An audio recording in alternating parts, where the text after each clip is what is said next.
Selamat berjumpa kembali dalam layanan audio Sahabat Seperjalanan. Hari ini adalah hari Minggu 22 Februari 2026.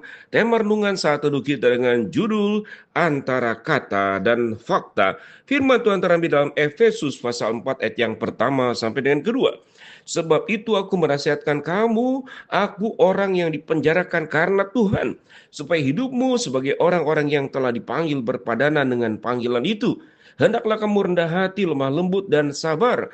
Tunjukkanlah kasihmu dalam hal saling membantu. Mari kita berdoa. Bapa yang di dalam surga, kami bersyukur bahwa Paulus sudah memberikan sebuah teladan. Dia tidak hanya berkata-kata, tapi hidupnya sebagai sebuah fakta pembuktian yang kami bisa teladani. Dalam nama Tuhan Yesus kami berdoa. Amin.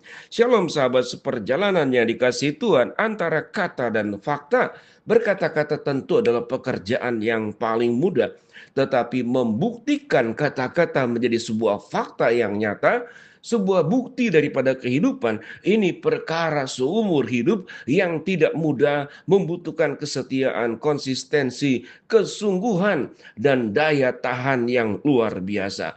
Paulus sudah membuktikan. Paulus tidak hanya menjadi rasul yang berkata-kata mengabarkan Injil, tetapi dia sendiri hidupnya adalah sebuah fakta, menjalankan apa yang menjadi bagian yang sudah dititipkan oleh Tuhan. Ayat pertama dikatakan, sebab itu aku menasehatkan kamu, aku orang yang dipenjarakan karena Tuhan, supaya hidupmu sebagai orang-orang yang telah dipanggil berpadanan dengan panggilan itu. Dikatakan orang yang dipenjarakan karena Tuhan. Ini adalah sebuah pembuktian bahwa seluruh hidupnya sampai kemudian Paulus itu dipenjara, lalu kemudian mengalami berbagai macam tantangan, kesulitan, cobaan, godaan, ancaman, bahaya, baik dari alam, baik dari perampok, baik daripada orang-orang Roma, baik daripada orang-orang ahli Taurat, orang Farisi, dan banyak sekali. Bahkan mereka yang menyebut dirinya sebagai orang-orang yang punya kemampuan perdukunan, para penyihir, mereka yang kemudian rasa terganggu dengan kehadiran Paulus, itu menghadapi berbagai macam persoalan yang harus dihadapi oleh Paulus dengan bahaya, ancaman kepada dirinya, yaitu bisa mengalami paling akhir adalah ancaman kematian. Dan firman Tuhan berkata, sebab itu aku menasehatkan kamu, aku orang yang dipenjarakan karena Tuhan. Apa yang dikatakan di sini? Dipenjarakan karena Tuhan. Tidak ada dipenjarakan karena perbuatan buruk, karena mencuri. Kalau kita melihat dalam kehidupan keseharian kita, bukankah orang yang dipenjara itu seringkali memang karena dia melakukan pelanggaran hukum? Dan penjara itu identik dengan orang yang melanggar hukum. Dan penjara itu dianggap sebagai tempat pendidikan bagi mereka yang melakukan kejahatan di tengah-tengah masyarakat. Semua supaya waktu di penjara, dirinya mengalami sebuah perubahan hidup yang semakin baik. Dan sewaktu di penjara, tentu dia tidak bisa berkeliaran di tengah-tengah masyarakat, melakukan perbuatan jahat berulang-ulang. Tetapi Paulus berkata, aku di penjara karena Tuhan.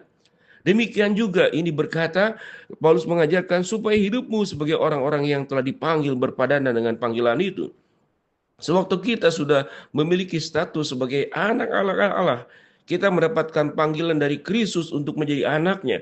Kita menerima keselamatan, kita menerima anugerah demi anugerah, baik sebagai manusia ciptaannya, baik sebagai anak Tuhan yang dipelihara secara khusus, yang dipilih oleh Allah secara khusus sebagai anak-anaknya. Kita tidak hanya menerima anugerah, kebaikan, kasih setia Tuhan, tapi bagaimana kehidupan kita menjadi kehidupan sebagai sebuah fakta yang dinyatakan oleh Paulus. Bagaimana Paulus setia kepada Allah, menjalankan seluruh kebenaran Allah, sampai kemudian dipenjarakan. Lalu Paulus menasehatkan pada ayat yang kedua, hendaklah kamu selalu rendah hati, lemah lembut, dan sabar. Tunjukkanlah kasihmu dalam hal saling membantu. Ini seakan-akan seorang ayah yang memberikan nasihat kepada anak-anaknya. Kamu harus selalu rendah hati, lemah lembut, dan sabar.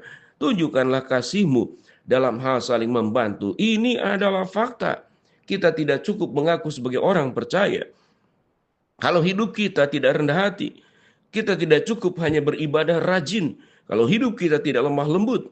Kita tidak cukup menjadi orang yang rajin baca Alkitab, tapi kita menjadi orang yang pemarah dan tidak sabar. Dan kita tidak cukup hanya rajin berdoa, mungkin doa puasa, Namun kehidupan kita tidak mau saling membantu, tidak ada empati, tidak ada kepedulian tatkala orang lain mengalami kesusahan. Dengan demikian sahabat seperjalanan, biarlah kita menjadi orang-orang yang tidak hanya pandai berkata-kata, tetapi menjadi orang yang memiliki fakta dalam kehidupan yang dinyatakan dalam sebuah kehidupan. Bagaimana kita menjadi anak-anak Allah, sehingga antara kata dan perbuatan itu selaras, antara kata dan fakta kehidupan itu beriringan. Sehingga mereka menjadi seperti sepasang sayap. Bagaimana kata-katanya banyak, perbuatannya juga banyak. Tentu alangkah baiknya lebih banyak perbuatan daripada berkata-kata. Berkata-kata bukan hal yang tidak boleh. Dan kalau kita menjelaskan kebenaran firman Allah, orang meminta penjelasan, tentu tidak mungkin kita diam. Sehingga dengan demikian, Injil itu adalah berita. Berita itu apa? Berita kabar baik. Namanya berita, itu disampaikan, diucapkan, dijelaskan, dibacakan berulang-ulang seperti dalam Ulangan pasal ke-6. Jadi kata-kata itu penting. Dan sewaktu Allah berfirman pun Allah berkata-kata. Dan kita boleh mendapatkan secara lengkap Alkitab yang kita punya saat sekarang. Dalam proses panjang bagaimana Alkitab itu dibuat. Tentu orang-orang dahulu tidak memiliki sebuah privilege keistimewaan seperti kita mendapat Alkitab lengkap. Mereka itu berproses setahap demi setahap mendapatkan firman Allah, harus dengar dari malaikat Tuhan yang berkata-kata langsung, suara Tuhan yang menyatakan memakai para nabi, para rasul, namun kita sudah menerimanya dengan lengkap. Itulah kata-kata daripada firman Allah itu penting untuk kita. Kita pun juga penting menyampaikan firman Tuhan lewat kata-kata yang kita ucapkan. Namun di atas semuanya itu tentu kata-kata harus selaras dengan perbuatan. Kata-kata harus selaras dengan fakta kehidupan. Dan firman Tuhan berkata, Paulus sudah memberikan contoh, sebab itu aku menasihatkan kamu, aku orang yang dipenjarakan karena Tuhan, supaya hidupmu sebagai orang-orang yang telah dipanggil berpadanan dengan panggilan itu. Hendaklah kamu selalu rendah hati, lemah lembut, dan sabar. Tunjukkanlah kasihmu dalam hal saling membantu. Pada dua pokok bagian inilah, biarlah tidak hanya Kristus menjadi milik kita, tapi Kristus pun dirasakan oleh orang-orang di sekitar kita. Kalau Kristus itu lemah lembut, mereka pun merasakan sikap lemah lembut dalam diri kita. Kalau Kristus itu pengasih dan pengampun, mereka pun yang ada di sekitar kita, mereka merasakan kasih dan pengampunan. Sewaktu kita disakiti, kita tidak membalas, kita mengampuni.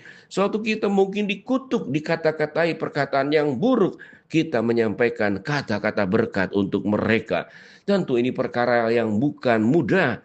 Tetapi karena Allah dalam Kristus Yesus sudah memberikan contoh dan teladan, maka kita pun harus mengikuti jejak teladan daripada Kristus sendiri.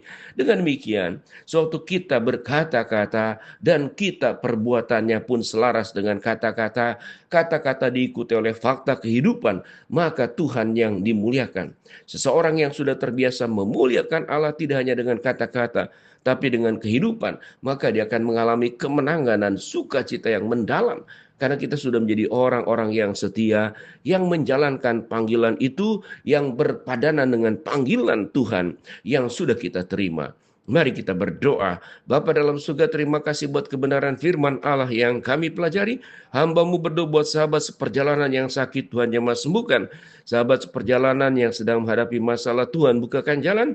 Sahabat seperjalanan yang sedang berdoa mengharapkan sesuatu, Tuhan kabulkan sesuai dengan waktu rencana Tuhan yang terbaik. Di dalam nama Tuhan Yesus kami berdoa. Amin. Shalom. Tuhan memberkati kita semua.